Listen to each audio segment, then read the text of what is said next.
Hello dear students, welcome back to another video. તો આજે આપણે ફરી વખત મળ્યા છીએ યુટ્યુબ પર એક નવા જ ચેપ્ટર સાથે, એક નવા જ પ્રકરણ સાથે, પ્રકરણ નંબર 9. જે અગાઉનું આપણે પ્રકરણ નંબર 8 શીખી ગયા કે ત્રિકોણમિતિનો પરિચય, તેના આધારિત જ આ પ્રકરણ છે, ત્રિકોણમિતિના ઉપયોગો.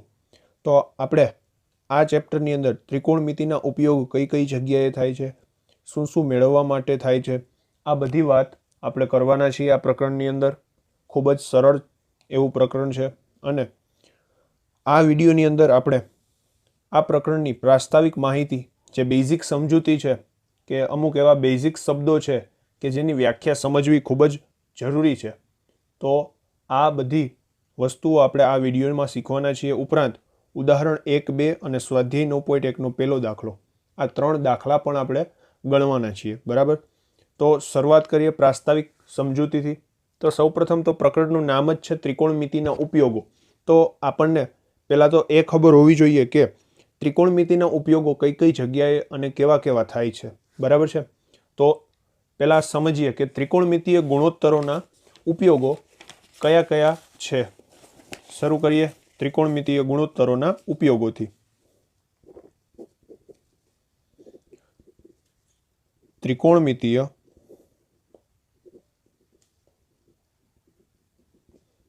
ગુણોત્તરોના ઉપયોગો.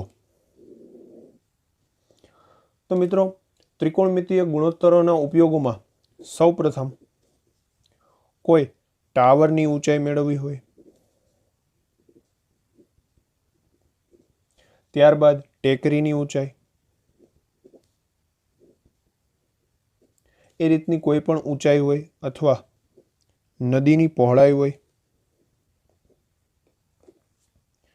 ત્યારબાદ પૃથ્વીથી ગ્રહો તેમજ તારાઓનું અંતર હોય, પૃથ્વીથી ગ્રહો અથવા તારાઓનું અંતર માપવા માટે ત્રિકોણમિતિય ગુણોત્તરો એટલે કે ત્રિગુણોત્તરોનો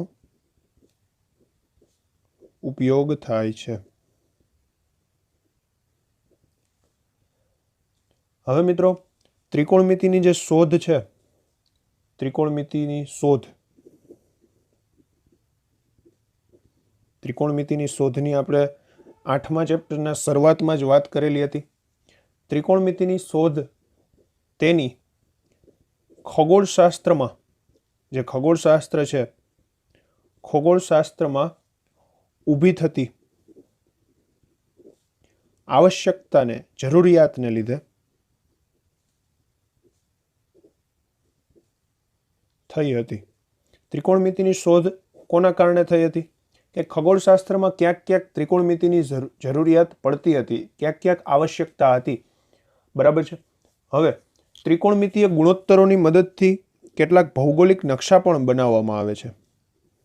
મેપ્સ જે આપણે કહીએ છીએ, કેટલાક ભૌગોલિક નકશા પણ ત્રિકોણમિતિની મદદથી, ત્રિકોણમિતિય ગુણોત્તરની મદદથી બનાવવામાં આવે છે. ઉપરાંત હજી મિત્રો, આપણે સામાજિક વિજ્ઞાનમાં, ભૂગોળમાં શીખી ગયા છીએ એમ કે રેખાંશ અને અક્ષાંશ, આ બે શબ્દો તમે ખૂબ જાણીતા હશો, બે શબ્દોથી ખૂબ પરિચિત હશો.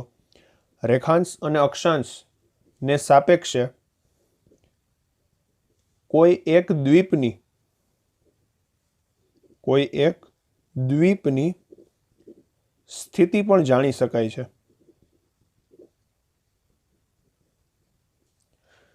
હવે મિત્રો, અહીંયા જે પહેલો પોઈન્ટ હતો એ બધો ટાવરની ઊંચાઈ, ટેકરીની ઊંચાઈ, નદીની પહોળાઈ, આ 3 વસ્તુઓ આપણે પણ આપણા રોજિંદા જીવનમાં જોતા હોઈએ છીએ. ત્યારબાદ આ પૃથ્વીથી ગ્રહો અથવા તારાઓનું અંતર જે છે એ હજી આપણે ન જાણતા હોઈએ કે કઈ રીતે શોધી શકાય છે, એનું સૂત્ર શું છે, એનું ફોર્મ્યુલા શું છે. બરાબર છે? એ તમારે આગળના ધોરણોની અંદર આવશે જ. બરાબર છે? 11, 12માં. પછી આ વસ્તુ તો આપણે જાણીએ જ છીએ, ખગોળશાસ્ત્રમાં જરૂરિયાત ઊભી થઈ હતી. ત્યારબાદ આ એક નવી વસ્તુ, કેટલાક ભૌગોલિક નકશાઓ જાણવા માટે, કેટલાક ભૌગોલિક નકશાઓ બનાવવા માટે. ત્યારબાદ આ પણ એક નવી વસ્તુ છે, રેખાંશ અને અક્ષાંશની સાપેક્ષે કોઈ એક દ્વીપની સ્થિતિ જાણી શકાય છે. ઉપરાંત મિત્રો, પદાર્થની ઊંચાઈ, પદાર્થની લંબાઈ, બે પદાર્થો વચ્ચેનું અંતર,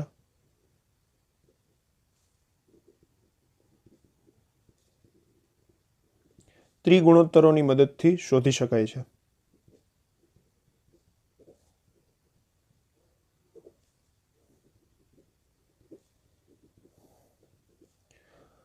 તો આ વાત થઈ મિત્રો ત્રિગુણોત્તરોના ઉપયોગો. શું કીધું આ છેલ્લા પોઈન્ટમાં કે પદાર્થની ઊંચાઈ છે, કોઈ પણ પદાર્થની લંબાઈ છે, બે પદાર્થ વચ્ચેનું અંતર છે, આ બધી વસ્તુ તમે જાણો જ છો. અને આ બધી વસ્તુના આપણે એક્ઝામ્પલ્સ આપણા આ ચેપ્ટરની અંદર આવે જ છે. એટલા માટે જે તે સમયે આવશે ત્યારે આપણે સમજશું કઈ રીતે શોધી શકાય છે. પરંતુ આ બધી વસ્તુ શોધવા માટે 4 વ્યાખ્યાઓ, કેટલી 4 વ્યાખ્યાઓ સમજવી એ એક અગત્યની વસ્તુ છે. 4 વ્યાખ્યાઓ આપણે સમજીએ ત્યારબાદ આપણને આ બધી વસ્તુઓ શોધતા ફાવશે. બરાબર. તો સૌપ્રથમ એમાંની પહેલી વ્યાખ્યા છે દ્રષ્ટિરેખા. મિત્રો, કોઈ પણ પદાર્થની ઊંચાઈ અથવા બે પદાર્થ વચ્ચેનું અંતર શોધવું હોય તો તેના માટે આપણે દ્રષ્ટિરેખા વિશે જાણતા હોવા જોઈએ. પહેલી વ્યાખ્યા દ્રષ્ટિરેખા. દ્રષ્ટિરેખાને અંગ્રેજીમાં કેવું હોય તો લાઇન ઓફ વિઝન કહેવાય છે. Line of vision. બરાબર. તો આ દ્રષ્ટિરેખા શું છે પહેલા તો? હવે આમ સામાન્ય શબ્દ ઉપરથી જો વ્યાખ્યા તમારે બનાવવી હોય તો તમે કઈ રીતે બનાવી શકો કે આપણી જે દ્રષ્ટિ છે, આપણી જે આંખ છે, આપણે કોઈ પણ વસ્તુને જોતા હોઈએ તો આપણે એને નિરીક્ષક કહેવાય. શું કહેવાય? નિરીક્ષક. આપણે જોતા હોઈએ છીએ એટલે એને નિરીક્ષક કહેવાય. આપણે નિરીક્ષક છીએ. તો નિરીક્ષકની આંખથી જે નિરીક્ષણ હેઠળનો પદાર્થ છે, નિરીક્ષણ હેઠળનો પદાર્થ એટલે શું? જે વસ્તુને આપણે જોઈએ છીએ તે પદાર્થ સુધી લંબાવેલી રેખાને દ્રષ્ટિરેખા કહેવાય છે.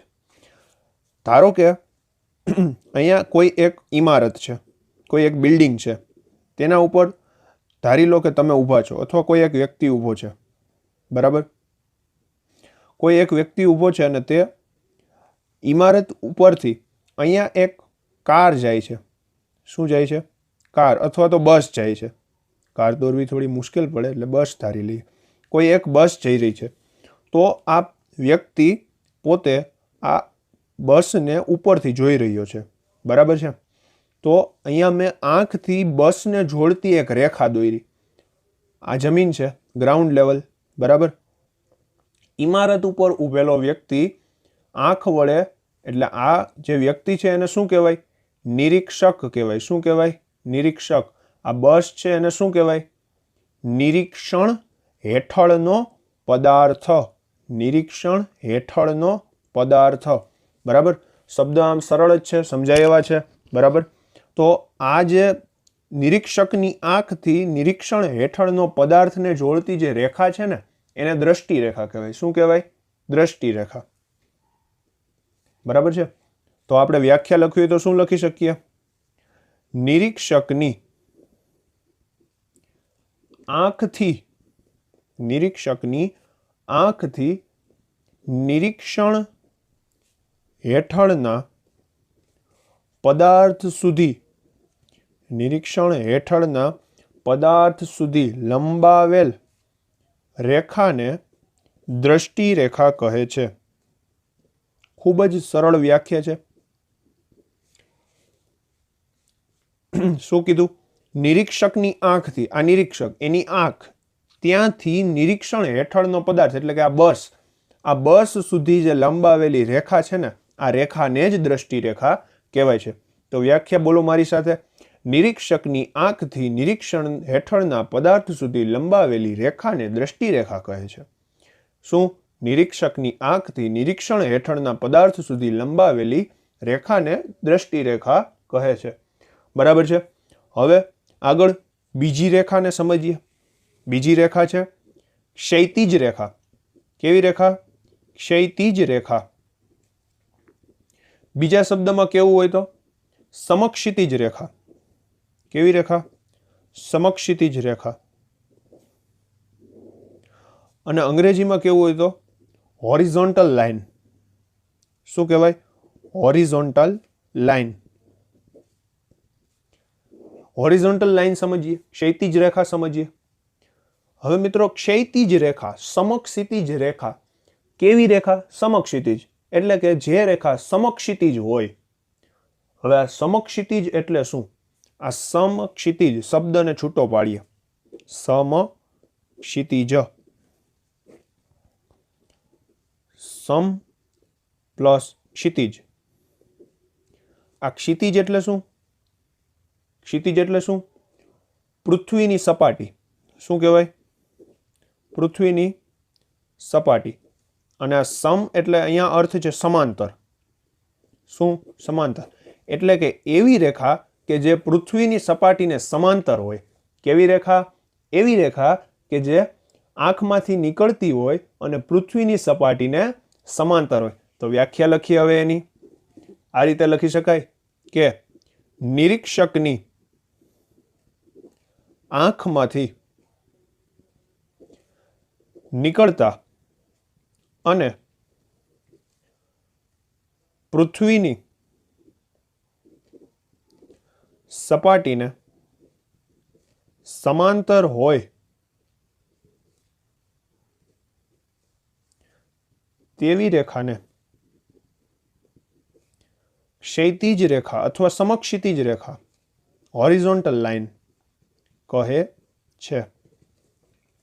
શું કીધું? નિરીક્ષકની આંખમાંથી નીકળતા હોવા જોઈએ અને સાથે સાથે પૃથ્વીની સપાટીને સમાંતર હોવા જોઈએ. એટલે કે સમાંતર હોવું એટલે શું? એકબીજાને ક્યાંય પણ છેદવું નહીં. સમાંતર આને કહેવાય. સમાંતર હોવું એટલે શું? એકબીજાને ક્યાંય પણ છેદવું નહીં. એક ધારું સમાંતર ચાલે રાખવું. ક્યાંય પણ છેદવાનું નહીં, ક્યાંય પણ ક્રોસ નહીં કરવાનું. બરાબર? તો હવે અહીંયા મારે આ જ ઉદાહરણમાં મારે ક્ષૈતિજ રેખા દર્શાવવી હોય તો હું આ રીતે દર્શાવી શકું. મિત્રો નિરીક્ષકની આંખમાંથી તો ઘણી બધી રેખાઓ નીકળતી હોય. જો આ એક રેખા, અહીંયા પણ એક રેખા, બરાબર છે, અહીંયા પણ એક રેખા નીકળતી હોય. પરંતુ શું આ બધી શું ક્ષૈતિજ રેખા છે? ના. ક્ષૈતિજ રેખા માટે બે શરતો. કઈ કઈ? એક તો નિરીક્ષકની આંખમાંથી નીકળતી હોવી જોઈએ અને પૃથ્વીની સપાટીને સમાંતર હોવી જોઈએ. જુઓ આ પૃથ્વીની સપાટી સાથે સમાંતરમાં ચાલે છે. બરાબર છે? એટલે કે પૃથ્વીની સપાટી અને નિરીક્ષકની આંખમાંથી નીકળેલી રેખા ક્યાંય છેદતી હશે નહીં. બરાબર? તો આ રેખાને કેવી રેખા કહેવાય? ક્ષૈતિજ રેખા કહેવાય. કેવી રેખા કહેશું? ક્ષૈતિજ રેખા. બરાબર? હવે આ બે વ્યાખ્યાઓ સમજ્યા બાદ, આ બે રેખાઓને સમજ્યા બાદ આપણે બે કોણ સમજવાના છે. કોણ? બે કોણ સમજવાના છે. એટલે કે ખૂણા. બે ખૂણાઓ, બે પ્રકારના ખૂણાઓ સમજવાના છે. ચાલો સમજીએ. એમાંનો પહેલો ખૂણો છે મિત્રો ઉત્સેદ કોણ. કેવો કોણ? ઉત્સેદ કોણ. કોણ? ઉત્સેદ કોણ. હવે આ ઉત્સેદ કોણ નામનું જનાવર શું છે? ચાલો સમજીએ. નવો જ શબ્દ છે પણ એનો અંગ્રેજી શબ્દ પણ જાણી લેવો. સોરી, સ્પેલિંગ મિસ્ટેક થઈ. Angle of elevation. શું વચાય? Angle of elevation. ઉત્સેદ કોણ. હવે આ ઉત્સેદ કોણ શું છે? પહેલા હું એની વ્યાખ્યા લખી લઉં મિત્રો, ત્યારે તમને હું સમજાવીશ. જ્યારે નિરીક્ષણ હેઠળનો પદાર્થ, નિરીક્ષણ હેઠળનો પદાર્થ, આમ તો હું વ્યાખ્યા લખીશ એટલે તમને જાતે જ સમજાવવા લાગશે. તો જોઈએ. નિરીક્ષણ હેઠળનો પદાર્થ ક્ષૈતિજ રેખાથી ઊંચે હોય એટલે કે ઊંચે હોય એટલે કે એવી સ્થિતિ. કેવી સ્થિતિ? એવી સ્થિતિ હોય કે જ્યારે પદાર્થના નિરીક્ષણ માટે મસ્તકને ઊંચું કરવું પડે. મસ્તક એટલે માથું. ઊંચું કરવું પડે ત્યારે દ્રષ્ટિ રેખા અને ક્ષૈતિજ રેખા વડે બનતા ખૂણાને ઉત્સેદ કોણ એંગલ ઓફ એલિવેશન કહે છે. ચાલો હવે સમજીએ. એક આકૃતિ દ્વારા હું તમને આ સમજાવું. કોઈ એક અહીંયા નિરીક્ષક છે, કોઈ એક વ્યક્તિ અહીંયા નિરીક્ષક ઊભો છે, બરાબર. આ રીતનો દોરી લીધો આપણે. હવે એની ક્ષૈતિજ રેખા કઈ છે? પૃથ્વીની સપાટીને સમાંતર હશે તે આ રેખા થશે આવું. હવે કોઈ પદાર્થ અહીંયા આ ટેકરી ઉપર આવેલો છે, આ રીતની ટેકરીઓ છે, એની ઉપર અહીંયા એક પદાર્થ છે, સપોઝ કે કોઈ પદાર્થ છે, બરાબર.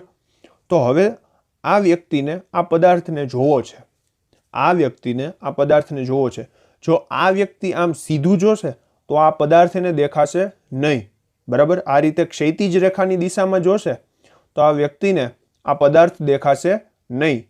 તો આ વ્યક્તિને આ પદાર્થ જોવો હોય તો શું કરવું પડે? આ રીતની એની ક્ષૈતિજ રેખા છે. તો હવે જ્યારે આ વ્યક્તિને આ પદાર્થ જોવો હોય, બરાબર, તો તેનું મસ્તક આ રીતનું ઊંચું કરવું પડે, આટલા એંગલે ઊંચું કરવું પડે. કેટલા એંગલે? આટલા એંગલે. કેટલો એંગલ જુઓ, અહીંયાથી આટલો જે ખૂણો બન્યો એટલે મસ્તકને ઊંચું કરવું પડે કે નહીં? આ રીતની એની ક્ષૈતિજ રેખા હતી, બરાબર. તો ઊંચે જોવાનું છે તો એને મસ્તકને ઊંચું કરવું પડ્યું. કેટલું ઊંચું કરવું પડ્યું? આટલો ખૂણો જે બને છે, આટલો ખૂણો, એટલું ઊંચું કરવું પડ્યું. તો આ જે ખૂણો બન્યો મિત્રો, આ જે ખૂણો બન્યો એટલે આ જે આ ક્ષૈતિજ રેખા, અને જ્યારે આ વસ્તુને જોઈ શકશે આ વ્યક્તિ ત્યારે આ રેખાને કઈ રેખા કહેવાશે? દ્રષ્ટિ રેખા કહેવાશે. કેવી રેખા કહેવાશે? દ્રષ્ટિ રેખા. જ્યારે આ વ્યક્તિ પોતાનું મસ્તકને આમ ઊંચું કરી અને આ વસ્તુને જોશે ત્યારે તેની આંખમાંથી જે નીકળતી અને નિરીક્ષણ હેઠળના પદાર્થને જોડતી રેખાને કેવી રેખા કહેવાશે? દ્રષ્ટિ રેખા કહેવાશે. આપણી વ્યાખ્યા દ્રષ્ટિ રેખાની, અને આ છે ક્ષૈતિજ રેખા, એ પણ આપણી વ્યાખ્યા પ્રમાણે ચાલીએ છીએ. તો શું થયું? જ્યારે કોઈ વસ્તુ નિરીક્ષકના આંખમાંથી નીકળતી ક્ષૈતિજ રેખાથી ઊંચે હોય, ક્યાં હોય? ઊંચે હોય, ત્યારે જે દ્રષ્ટિ રેખા અને ક્ષૈતિજ રેખા વચ્ચે ખૂણો બને છે, આ ખૂણાને જ કહેવાય ઉત્સેદ કોણ. પડે ખબર? તો એકવાર વ્યાખ્યા જોઈ લઈએ. જ્યારે નિરીક્ષણ હેઠળનો પદાર્થ, એટલે કે આ પદાર્થ હેઠળનો પદાર્થ ક્ષૈતિજ રેખાથી ઊંચે હોય, એટલે આ ક્ષૈતિજ રેખા તેનાથી આ ઊંચે છે ઊંચે, બરાબર. હાલો, ઊંચે હોય એટલે કે એવી સ્થિતિ, કેવી સ્થિતિ? એવી સ્થિતિ હોય કે જ્યારે પદાર્થના નિરીક્ષણ માટે મસ્તકને, આમ મસ્તક છે તો આ મસ્તકને આમ ઊંચું કરવું પડે. કેવું કરવું પડે? ઊંચું કરવું પડે. ત્યારે દ્રષ્ટિ રેખા અને ક્ષૈતિજ રેખા વડે બનતા ખૂણાને જ કહેવાય ઉત્સેદ કોણ. તો હવે આગળ વધીએ. ચોથો પોઈન્ટ, અવસેદ કોણ. અવસેદ કોણ સમજીએ. ચાલો, ચોથો મુદ્દો અને બીજો ખૂણો, અવસેદ કોણ.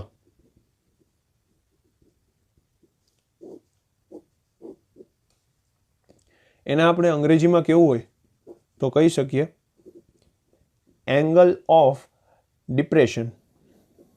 એંગલ ઓફ ડિપ્રેશન, બરાબર. હવે આ અવસેદ કોણ એટલે શું છે મિત્રો? ઉત્સેદ કોણ તો એ હતો કે જ્યારે વસ્તુ ઊંચે હોય. ક્યાં હોય? ઊંચે હોય. હવે આ અવસેદ કોણ તદ્દન વિરોધી છે મિત્રો ઉત્સેદ કોણ કરતા. તો હવે તમે સમજી ગયા હશો, ઉત્સેદ કોણમાં વસ્તુ ઊંચે હતી, તો અવસેદ કોણમાં વસ્તુ ક્યાં હશે? નીચે હશે. સીધી વાત છે. તો આપણે આમ લખી શકીએ વ્યાખ્યા કે જ્યારે નિરીક્ષણ હેઠળનો પદાર્થ, નિરીક્ષણ હેઠળનો પદાર્થ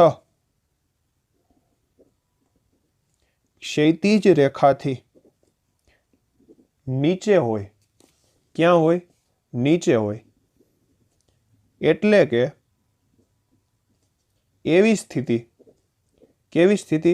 એવી સ્થિતિ. એવી સ્થિતિમાં હવે ગયા વખતે ઉચ્છેદ કોણમાં આપણે મસ્તકને ઊંચું કરવું પડ્યું હતું, તો હવે મસ્તકને નીચું નમાવવું પડશે, કારણ કે મેં કીધું એમ કે તદ્દન વિરોધી વસ્તુ છે. તો ક્ષૈતિજ રેખાથી નીચે હોય એટલે એવી સ્થિતિ હોય કે જ્યારે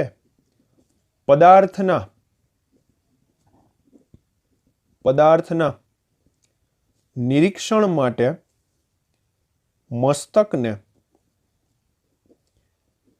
નીચું નમાવવું પડે ત્યારે દ્રષ્ટિ રેખા અને ક્ષૈતિજ રેખા વડે બનતા ખૂણાને અવશેધ કોણ કહે છે. અવશેધ કોણ કહે છે. થશે આવું જ્યારે નિરીક્ષણ હેઠળનો પદાર્થ ક્ષૈતિજ રેખાથી નીચે હોય. હવે આવું ક્યારે બનશે? જુઓ મિત્રો, આ રીતે જુઓ, આપણે આગળનું એક ઉદાહરણ લીધું હતું ને, એમાં એવું બનશે. જુઓ, હવે આ છે, આ રેખા જે છે એ દ્રષ્ટિ રેખા છે અને આ છે ક્ષૈતિજ રેખા. જુઓ, ક્ષૈતિજ રેખાથી આ જે નિરીક્ષણ હેઠળનો પદાર્થ છે નીચે છે. ક્યાં છે? નીચે છે. એટલે આ વ્યક્તિની ક્ષૈતિજ રેખા આમ છે, બરાબર? સીધી નજર જે છે આ રીતની છે. પણ હવે આ વસ્તુ જોવી હશે તો એને આ રીતની નજર અથવા તો મસ્તકને નમાવવું પડે. તો આ જે મસ્તક નમાવ્યું ત્યારે અહીંથી આ બંને વચ્ચેનો જે ખૂણો બન્યો, દ્રષ્ટિ રેખા અને ક્ષૈતિજ રેખા વચ્ચેનો જે આ ખૂણો બન્યો, તેને આપણે કહેશું અવશેધ કોણ. બરાબર? તો આ 4 વ્યાખ્યા આપણે સમજી. હવે આપણે આગળ વધીએ. તો મિત્રો, હવે આપણે 2 કિંમતો યાદ રાખવાની છે. કઈ કઈ 2 કિંમતો છે તે અહીંયા લખું છું. એક તો વર્ગમૂળમાં 3 ની કિંમત છે, યાદ રાખવાની છે, 1.73 થશે. અને બીજી કિંમત 1/3 જેની કિંમત થશે 0.58. આ 2 કિંમતોનો આપણે આ પ્રકરણની અંદર વારંવાર વપરાશ થશે. 1.73 અને 0.58 આ 2 કિંમતો ખૂબ જ ઉપયોગી છે, યાદ રાખવી. આ પ્રકરણમાં ખૂબ જ કામ લાગશે. તો હવે આપણે ગણીએ ઉદાહરણ પહેલું.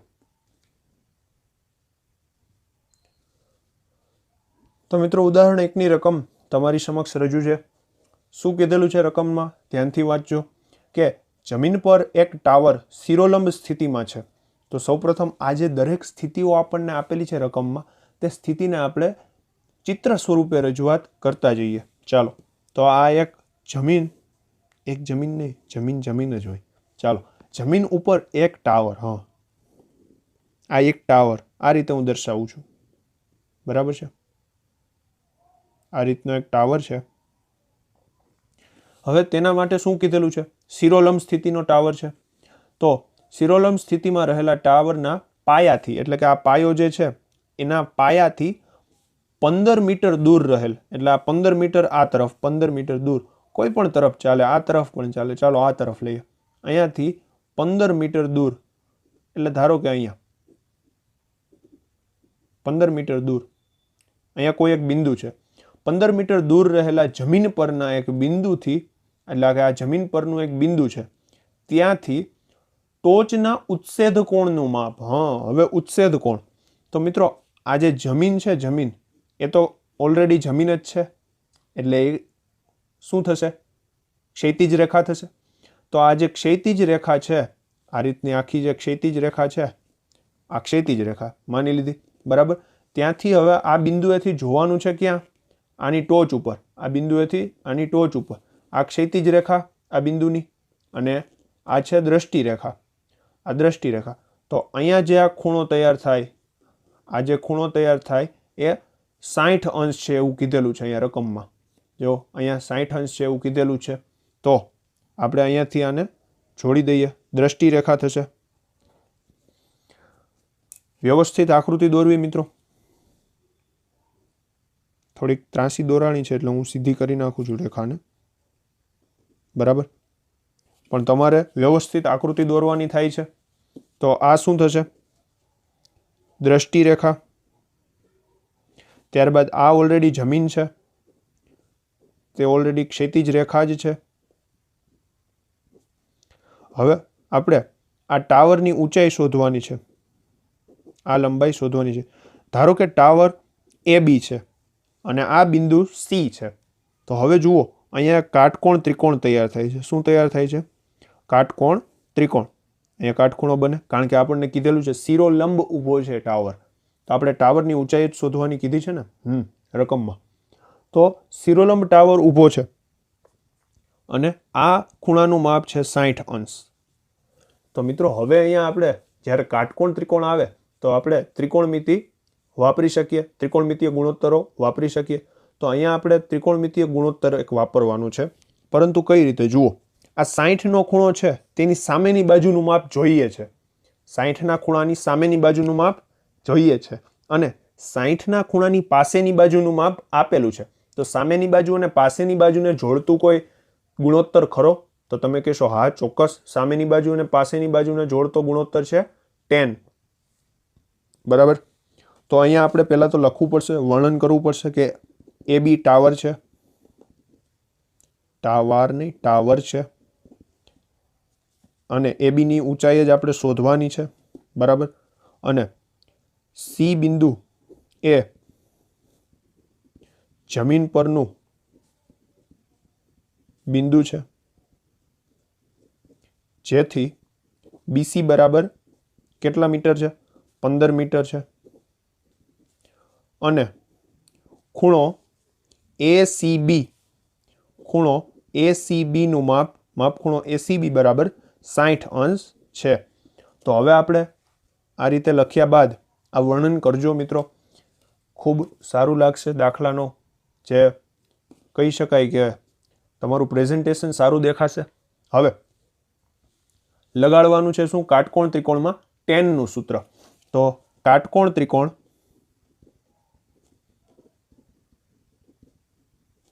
ABCમાં ખૂણો B કાટખૂણો છે, માપખૂણો B કાટખૂણો છે. તેથી AC રેખાખંડ શું થશે? કર્ણ છે.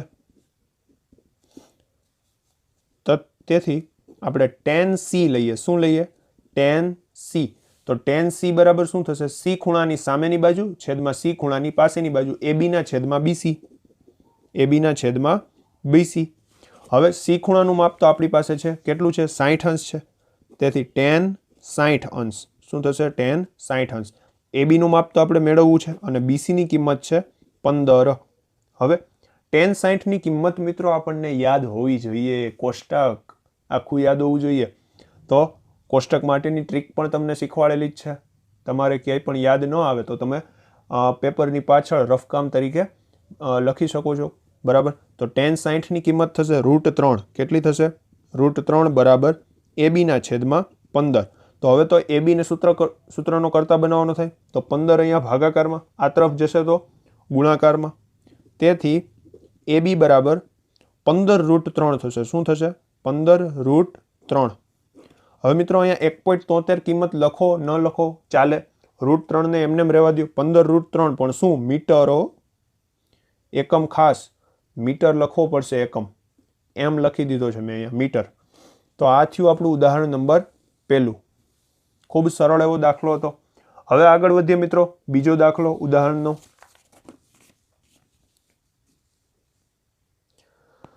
તો હવે ઉદાહરણ નંબર 2ની રકમ તમારી સમક્ષ રજૂ છે સ્ક્રીન ઉપર. જોઈને ગભરાતા નહીં, બહુ મોટી રકમ છે, પરંતુ સરળ દાખલો છે. શું કીધું છે રકમમાં?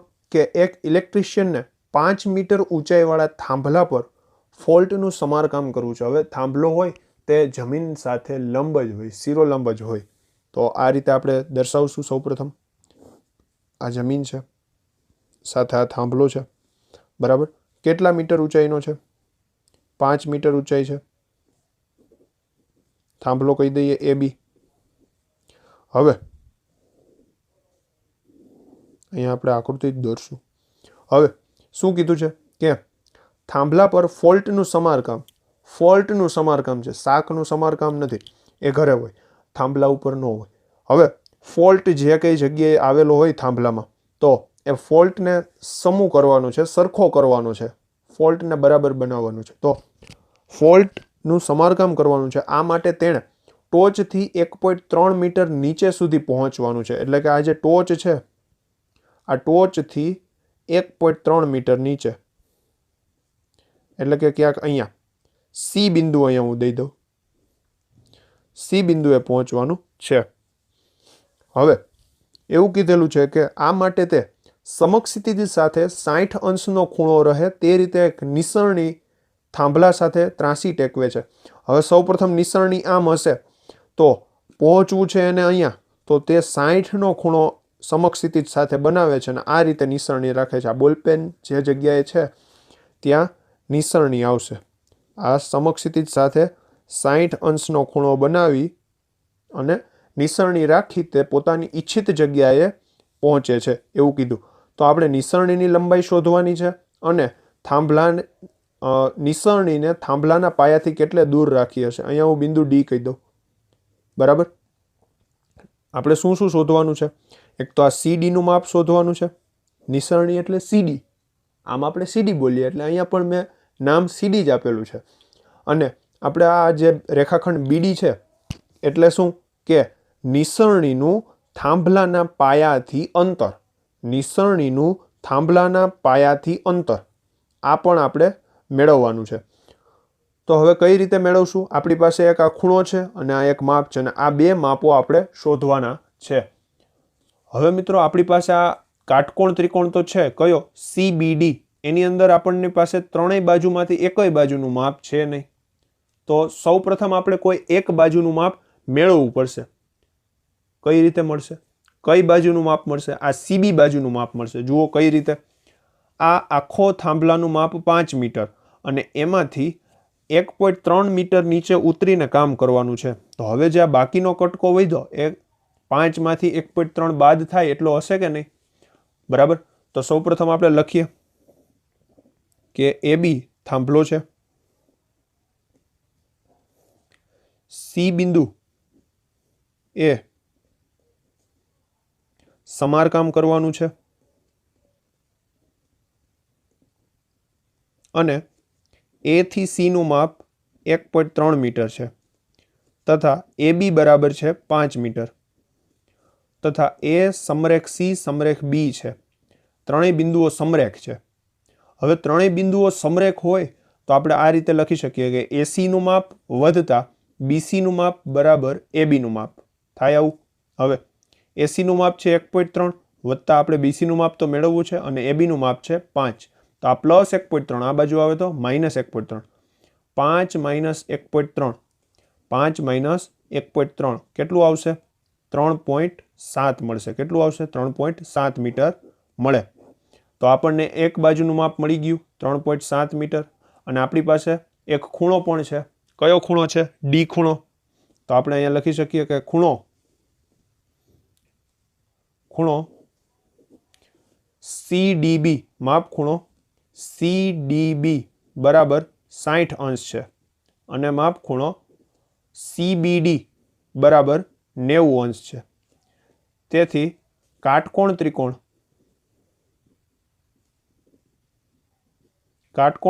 CBD માં આપણે શું લેશું? tan D. શું લેશું? tan D. એટલે કે ડી ખૂણાની સામેની બાજુનું માપ આપણી પાસે છે અને પાસેની બાજુનું શોધવું છે. તો tan D શું થશે? BC ના છેદમાં BD. BC ના છેદમાં BD થશે. હવે ડી ખૂણાનું માપ તો આપણી પાસે છે તેથી આપણે આવું લખી શકીએ કે D ની કિંમત આપણે શું લખશું? 60 અંશ અને BC નું માપ પણ છે. કેટલું મેળવ્યું? 3.7 મીટર છેદમાં BD. હવે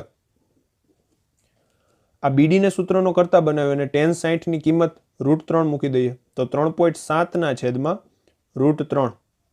3.7 ના છેદમાં √3. હવે આ √3 એટલે શું થાય? 1.73 થાય. √3 એટલે શું થાય? 1.73. તો 3.7 નો મિત્રો તમે 1.73 સાથે ભાગાકાર કરશો એટલે એપ્રોક્સ મૂલ્ય આવશે 4.28 મીટર. કેટલા મીટર આવશે? 4.28 મીટર. એપ્રોક્સ એટલે આસન મૂલ્ય, આસન કિંમત, અંદાજિત કિંમત. બરાબર છે. ચોક્કસ કિંમત આપણે ન મેળવી શકીએ. તો આપણને એક બાજુ મળી ગઈ હતી BC, બીજી બાજુ પણ મળી ગઈ BD. તો હવે કાટકોણ ત્રિકોણમાં બે બાજુ હોય અને ત્રીજી બાજુ શોધવી હોય તો આપણે પાયથાગોરસનો ઉપયોગ પણ કરી શકીએ. બરાબર છે.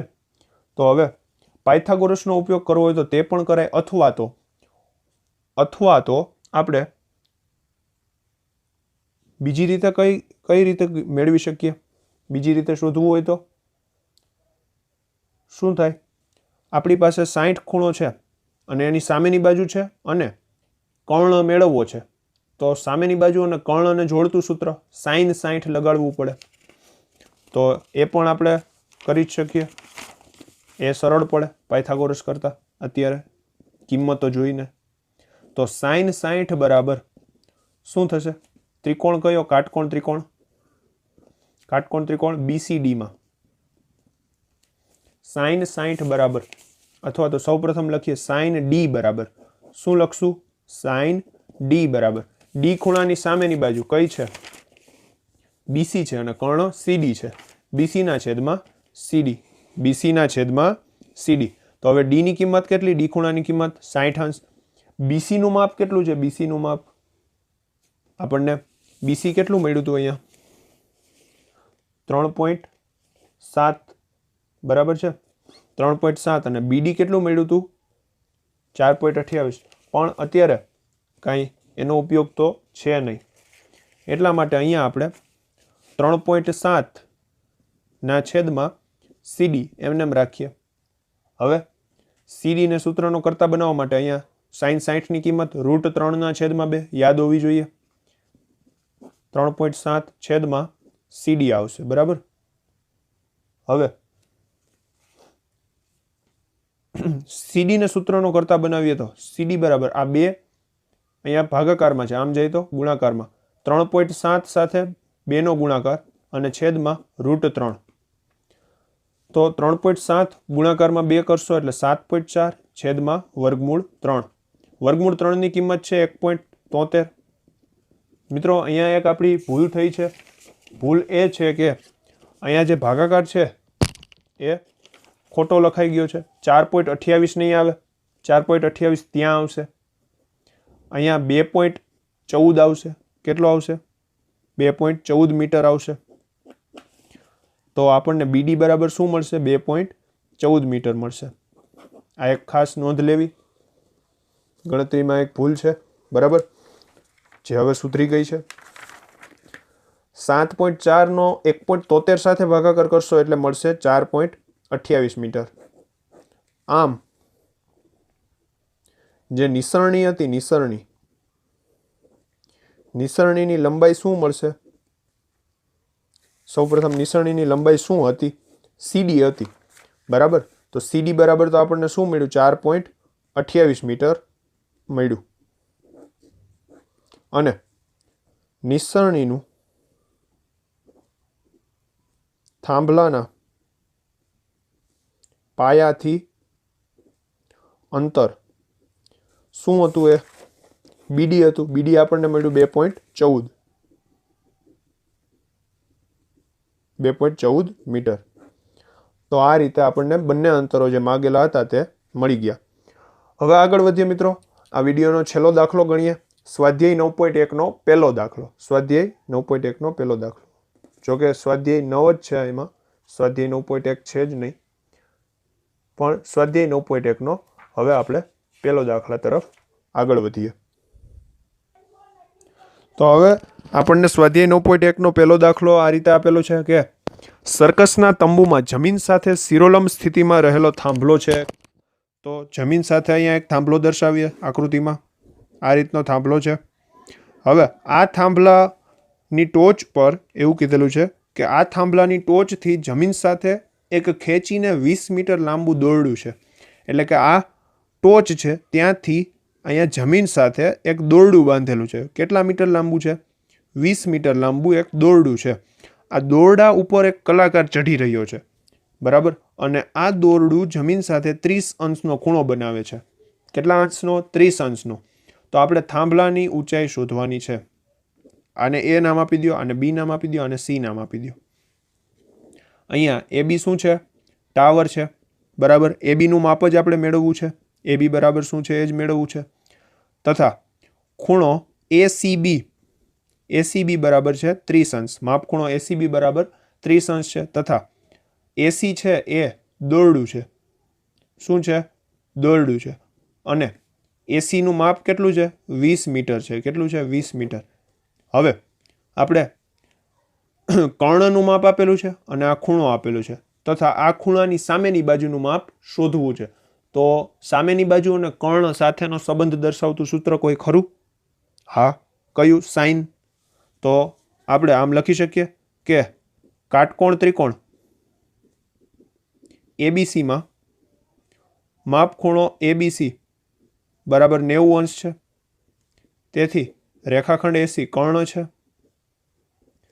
તેથી સાઇન સી બરાબર સામેની બાજુ છેદમાં કર્ણ એબી છેદ એસી. સીનું માપ કેટલું છે? 30 અંશ છે. તેથી સાઇન 30 અંશ. એબીનું માપ આપણે શોધવું છે. એસીનું માપ કેટલું છે? 20 અંશ છે. સાઇન 30ની કિંમત આપણને યાદ હોવી જોઈએ. 1/2 બરાબર એબીના છેદમાં 20. હવે અહીંયા 2 10 20. 10 અહીંયા ભાગાકારમાં આમ જશે તો બરાબરની આ તરફ આવે તો ગુણાકારમાં, તો 1 10 10. તો એબી બરાબર કેટલા મીટર થશે? 10 મીટર. ખૂબ જ સરળ અને સિમ્પલ દાખલો. આમ થાંભલાની ઊંચાઈ કેટલી હશે?